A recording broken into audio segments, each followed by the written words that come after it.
Nah, kalau misalkan dia nyala indikator baterai seperti ini, berarti ini baterainya sudah di bawah 11,4 volt teman-teman. Harus dilakukan pengecasan. Kalau misalkan dicas masih nggak mau nyala merah lagi seperti ini, berarti harus diganti. Kenapa harus diganti? Kalau misalkan nggak diganti, kan motor Vario ini sudah nggak pakai engkol ya teman-teman. Jadi khawatirnya mogok di jalan. Nah, itu tambahannya teman-teman.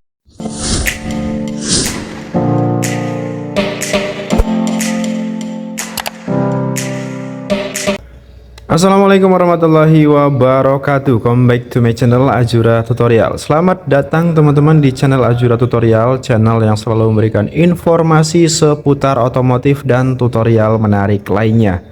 Teman-teman, hari ini kita kedatangan Vario 160. Di sini lampu milnya nyala terus. Lampu indikator injeksinya melotot terus. Kira-kira masalahnya dari mana? Mari kita selesaikan masalahnya. Terima kasih teman-teman sudah klik video ini dan juga sudah subscribe channel Azura Tutorial. Buat teman-teman yang lain yang belum subscribe channel Azura Tutorial, buat kalian yang baru nemu video ini, yuk support dulu channel Azura Tutorial dengan cara klik tombol subscribe, like, komen, dan share video ini ke teman-teman yang lain agar manfaatnya makin tambah banyak. Jangan lupa untuk nyalakan loncengnya agar teman-teman dapat notifikasi ketika saya upload video yang terbaru. Oke, ini dia Vario 160. Di sini lampu milnya nyala terus seperti ini, baik pada saat kunci kontak on maupun pada saat dibawa reading. Nah, artinya ketika menyala seperti ini ada masalah, ada trouble di sistem injeksinya, teman-teman.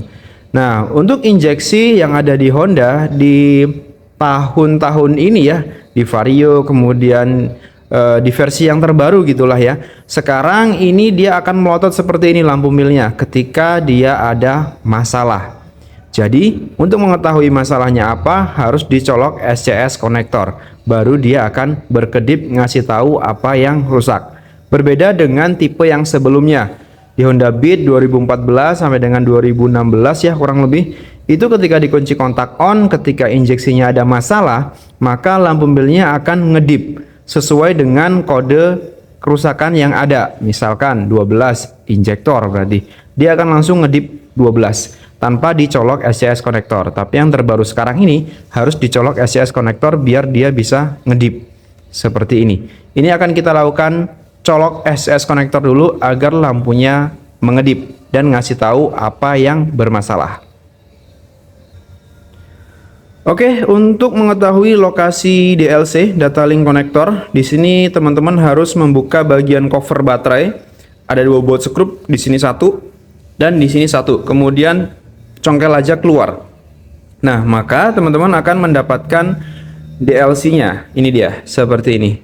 Cara membuka tutupnya gampang banget. Nih aku spill nih, teman-teman. Oke, saya akan berikan tutorial bagaimana cara membuka tutup dari DLC nih teman-teman. Agak sedikit berbeda dengan tipe yang sebelumnya. Kalau yang sebelumnya tinggal ditarik kemudian tarik keluar gitu ya, tarik ke atas, tarik keluar seperti ini. Nah, kalau ini beda lagi teman-teman. Ini ditekan. Nah, kalau ini ditekan, tekan yang bagian ini, tekan seperti ini. Nah, sehingga dia naik kemudian baru bisa ditarik keluar seperti ini. Gampang ya teman-teman. Oke, kalau sudah tahu caranya tinggal kita colok aja. Ini SCS konektor seperti ini yang terbaru yang 6 pin.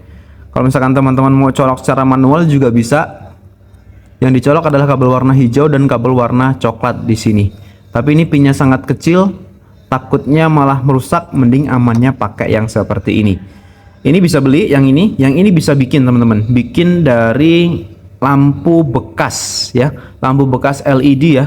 Motor Beat kalau nggak salah. Nah, pinnya seperti ini. Jadi nanti tinggal cari kabelnya yang sama dengan soket yang ada di sini, kemudian disambung seperti ini. Dan jadi deh SCS konektor. Kita pakai yang ini juga boleh ya. Kita pakai seperti ini. Pasang. Kemudian kita balik ke bagian indikator tadi, lampu indikator. Setelah dicolok SCS konektor, maka kita akan kunci kontak on dan melihat kode berapa yang muncul. Kita baca, fokus ke indikator injeksi teman-teman. Nah, ini mati kondisinya. Nah, ini menyala 1 2. Nah, satu panjang, dua pendek. Ulangi lagi, satu panjang, dua pendek. Oke, berarti ini kalau misalkan kedipan seperti ini, satu panjang itu dibaca 10, kemudian yang pendek dibaca 2, berarti kedipan 12 teman-teman. Nah, kedipan 12 teman-teman bisa cek di Google atau di catatan, mungkin kalau ada catatan ya. 12 itu adalah masalah pada sistem injektor atau pada bagian injektor. Bisa jadi kabelnya yang putus atau sensornya yang error, maka kita harus cek, atau screennya yang putus. Harus kita cek dulu, kita perbaikin terlebih dahulu, baru kita lakukan reset. Karena sebelum kita melakukan reset, wajib melakukan perbaikan terlebih dahulu. Kalau nggak gitu, nggak akan bisa di reset teman-teman. Let's go, kita cari masalahnya. Oke teman-teman, jadi ini sudah saya cek untuk bagian injektornya di dalam sini. Ini kabelnya aman, kemudian soketnya juga aman, kontinuitasnya juga aman semua.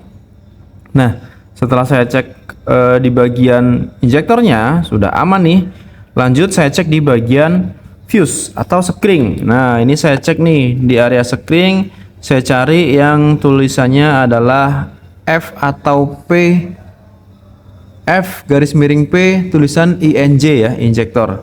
Nah, di sini dijelaskan sekring 7,5 ampere setelah sekring USB ya. Jadi urutannya adalah seperti ini teman-teman. Seperti ini bacanya ya. Jadi dua gini. Nah, ini sekring yang di nomor 2. Nah, ini sudah saya cabut sekringnya. Ternyata saya cek sekringnya ini putus teman-teman. Putus. Nah, ini putus sekringnya. Jadi kita harus ganti nih teman-teman. Harus ganti. Nah, putusnya kenapa? Entahlah. Mungkin karena beban yang berlebihan mungkin ya. Atau bisa jadi karena umur ya. Karena ini sifatnya pengaman. Jadi kalau misalkan ada konsleting sedikit, ada arus yang berlebih, maka sekringnya akan memutuskan diri. Seperti cicak memutuskan ekornya teman-teman.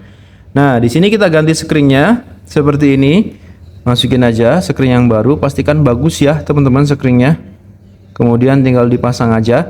Kalau teman-teman ada kendala seperti ini, silahkan cek bagian ini juga ya teman-teman. Siapa tahu kendalanya kita sama. Atau teman-teman bisa cek juga di bagian kabel-kabelnya tadi ya, soket injektor. Soalnya biasanya di bagian soket injektor itu sering putus juga. Biasanya dimakan tikus dan yang lain-lain kok. Nah, tinggal pasang aja seperti ini. Oke, sudah selesai.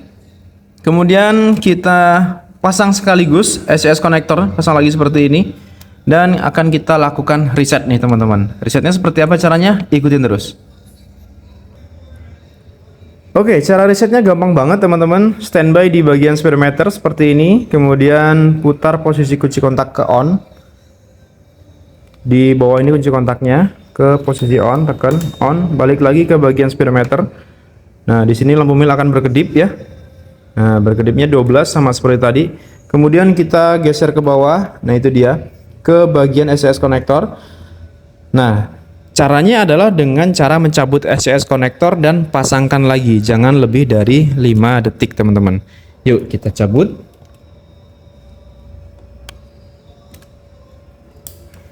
Nah, seperti itu, cabut dan pasang lagi. Kemudian kita cek di bagian speedometer. Kalau misalkan berhasil, maka lampu mil akan berkedip cepat seperti ini teman-teman. Ini tanda berhasil. sorry. Ini tanda berhasil yang pertama. Tanda berhasil yang kedua, teman-teman matikan kunci kontak ke off. Kemudian di on-kan lagi. Lampu mil harus berkedip. Lampu mil harus melotot seperti ini. Ini dengan syarat SCS-nya belum dicabut ya teman-teman, masih tercolok seperti itu. Lampu milnya tidak boleh berkedip, artinya ini tanda berhasil yang kedua. Kalau sudah, tinggal di off-kan aja, cabut SCS-nya seperti ini. Kemudian kita coba hidupkan sepeda motornya teman-teman.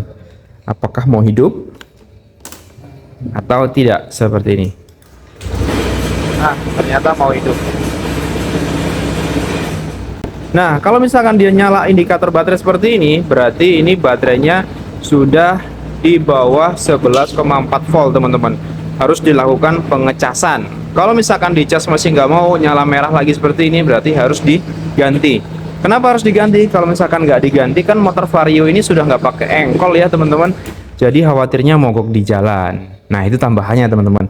Oke, untuk tutorial kali ini saya cukupkan sampai di sini. Bagaimana cara mereset, membaca lampu mil yang ada di Vario 160.